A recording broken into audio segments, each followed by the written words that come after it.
महिमा माने कोई हमारी तारीफ करता है और उसको हम स्वीकार कर लेते हैं तो हमारी जो अंदरूनी ताकत है, रूहानी ताकत है, उसमें कमी हो जाती है। एक बच्चे को मनोहर शिक्षाएं देते हुए रूहानी पिता परमात्मा शिव बोले, बच्चे तुम युद्ध स्थल पर उपस्थित रूहानी योद्धा हो। फिर कहीं योद्धापन भूल अपनी सहज सुखाली जीवन बिताते हुए अपने जीवन के प्रति साधन और संपत्ति लगाते हुए समय व्यतीत तो नहीं कर रहे हो। यानी जैसे योद्धा होते हैं तो योद्धा का मतलब ही है हमेशा अलर्ट, यानी हमेशा अलर्ट, क्योंकि कभी भी कुछ हो जाए। हमेशा सोल्जर जो होते हैं वो पूरी फुल ड्रेस में रहते हैं। तो ऐसे ही बाबा कह रहे हैं कि अपने सुखाली जीवन बिताते हुए अपने जीवन के प्रति साधन और संपत्ति लगाते हुए समय व्यतीत तो नहीं कर रहे हो। जैसे बारियर माने योद्धा को धुन लगी ही रहती है कि विजय प्राप्त करने की, क्या ऐसी माया जीत बनने की लगन अग्नि की तरह प्रज्वलित है। जैसे आग जलती रहती है तो वैसे ही माया जीत बनने की लगन आपके अंदर है। बच्चे, अब आपके सामने सेवा का फल साधनों के रूप में और महिमा के रूप में प्राप्त होने का समय है। देखो बाबा ने कितनी बड़ी बात बताई है कि हम जो करते हैं उसका फल तो सबको मिलता ही है। तो आपके सामने सेवा का फल साधनों के रूप में यानी श्रद्धाएं मिलेंगी और महिमा के रूप में तारीफ भी मिलेगी, प्रशंसा भी मिलेगी, महिमा के रूप में प्राप्त होने का समय। इसी समय अगर यह फल स्वीकार कर लिया तो फिर कर्मातीत स्टेज का फल, संपूर्ण तपस्वीपन का फल और अतीन्द्रिय सुख की प्राप्ति का फल प्राप्त नहीं हो सकेगा। फल में भी कितना अंतर है। यानी अगर आपने साधनों का फल बहुत मिली सुविधाएं, जितना आगे बढ़ते जाते हैं देखो आगे साधन सुविधाएं मिलती जाती हैं और महिमा भी होती है, लेकिन उनमें अगर अटक गई बुद्धि, अगर वो स्वीकार कर लिया कि हमारी तपस्या का फल हमें ये है, तो कर्मातीत स्टेज का यानी कर्म हमारे ऊपर रिफ्लेक्ट नहीं करे। कब नहीं करेगा? जब बिल्कुल सोल कॉन्शियस बन जाएंगे। जब आत्मा बन जाएंगे तो कितना ही लाखों की आपके पास प्रॉपर्टी हो, आपको कोई अंतर ही नहीं पड़ेगा। मैं ये साथ ले जाऊंगी, सब यही जोड़ा, यही छोड़ के जाना। और संपूर्ण तपस्वीपन का यानी आप से वाइब्रेशन रिफ्लेक्ट होने चाहिए तपस्वीपन के। दूसरी आत्माओं को साधना कर रहे हैं ये लोग, वो तपस्या के वाइब्रेशन रिफ्लेक्ट होने शुरू हो जाते हैं। जो तपस्वी होते हैं ना, उनसे दूसरी आत्माओं को महसूस आती। मैं आपको एक बार का अनुभव सुनाऊं। हम माउंट आबू योग भट्टी में गए थे, सब भाई आ रहे थे, अपनी अपनी क्लास करा रहे थे। लेकिन जब सचिन भाई आकर के स्टेज में बैठे, मेरे को उसकी तपस्या के वाइब्रेशन टच हुए। वो तो स्टेज पर बैठे हुए थे, तो मुझे लगा कि ये आत्मा कितनी तपस्वी मूर्त कि उसके वाइब्रेशन बैठते स्टेज पर मेरे को टच हुए कि तपस्वी आत्मा। तो मैंने कहा इतने लोग भाषण करने आए, कितने लोगों ने क्लास किया, कभी मुझे ये टचिंग क्यों नहीं आई? लेकिन उसने तो कहा नहीं ना कि मैं तपस्वी हूँ, उससे रिफ्लेक्ट हुआ। उसके वो टचिंग जो मुझे महसूस हुई उसके बैठते ही गद्दी पर, तो मुझे लगा कि ये आत्मा साधारण नहीं है, तपस्वी आत्मा। लेक्चर देती तो आंखों में कशिश लेकर, तो बाद में फिर मैंने उनके बारे में मतलब कैसे वगैरह सीख सुने, लेकिन तब तो मुझे रिफ्लेक्ट हुआ ना, वो मैं अनुभव की बात आपको सुना रही हूँ।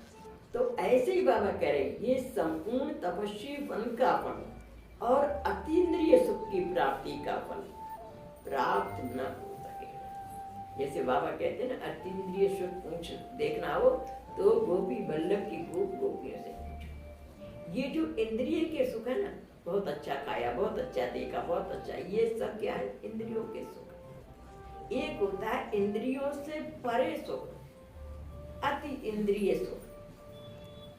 तो वो सुख का डिग्री यहाँ पर अभी मिल सकती है, तो उससे वंचित रह जाएंगे। इसलिए बाबा कहते हैं कोई भी आधार पर जीवन का आधार नहीं होना चाहिए, अथवा पुरुषार्थ भी कोई भी आधार पर नहीं होना चाहिए। इससे योग बल की शक्ति के प्रयोग में कमी हो जाती है, और जितना ही योग बल की शक्ति का प्रयोग नहीं करते, उतनी ही वह शक्ति बढ़ती नहीं। योग बल अभ्यास से बढ़ता जरूर है। जैसे कोई भी बात सामने आती है तो स्थूल साधन फौरन ध्यान में आ जाते हैं, लेकिन स्थूल साधन होते हुए भी ट्रायल यानी प्रयत्न योग बल को की ही करनी है। यानी बाबा क्या कह रहे हैं कि योग बल पर आपको ध्यान ज्यादा देना है।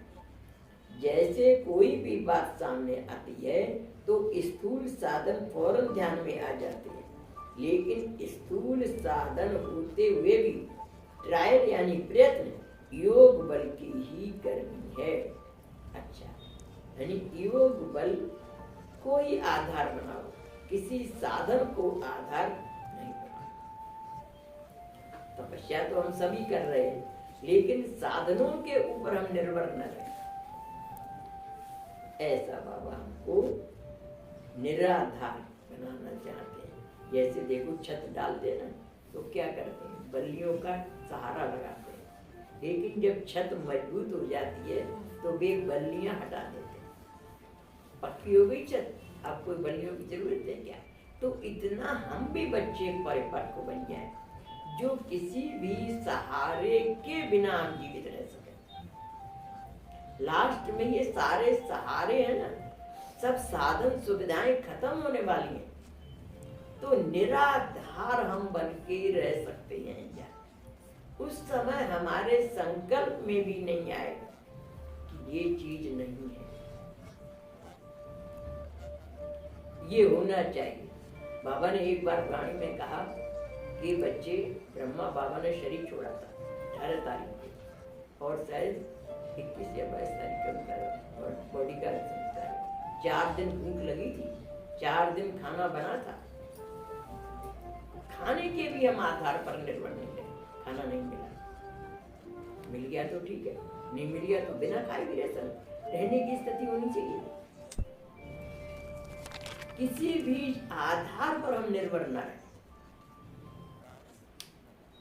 क्योंकि जब बॉडी डेड बॉडी रखी होती है तब खाना नहीं बनता है।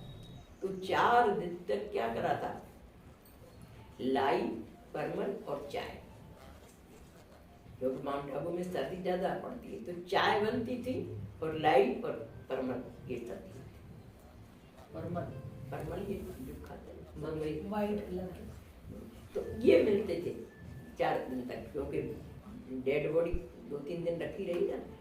दादी, एक तो मनमोहिनी दीदी वहाँ थी, वहाँ गई थी प्रयाग में, वहाँ पर कार्यक्रम था, इनके आने का इंतजार कर रही थी। और डेड बॉडी को आश्रम में जो शांति स्तंभ है ना, वो ब्रह्मा बाबा की समाधि स्थल है, तो उस पर ये बनाया गया है। तो उस समय आर्डर नहीं था कि आप अपने घर में ही डेड बॉडी को जलाओ, कहीं परमिशन लेनी पड़ती है कलेक्टर को। तो कलेक्टर से परमिशन, वहाँ के जो अधिकारियों से परमिशन लेने में टाइम लगा इनको। तो उसके बाद वहाँ पर ये, जहाँ ये प्ले ग्राउंड था पहले, जहाँ पर बना हुआ है ना शांति स्तंभ, यहाँ बाबा खेला करते थे, बच्चों के साथ खेल खेलते थे, बैडमिंटन वगैरह। तो उस जगह पर परमिशन लेने की प्रोसीजर करनी पड़ी। तो इन दोनों की वजह से इतना टाइम को डेड बॉडी रखनी पड़ी। तो खाना बनता क्या, डेड बॉडी रखी है, कैसे रहेंगे? तो हर चीज के बिना हम रह सकते, ऐसा समय अगर आया विनाश के समय, तो हम इसके लिए भी तैयार हो। हमारे संकल्प नहीं चले कि खाना नहीं मिल रहा है, हमको ये नहीं मिल रहा है, नहीं मिल रहा है। ऐसा अपने आप को हर एक को तैयार रखना चाहिए।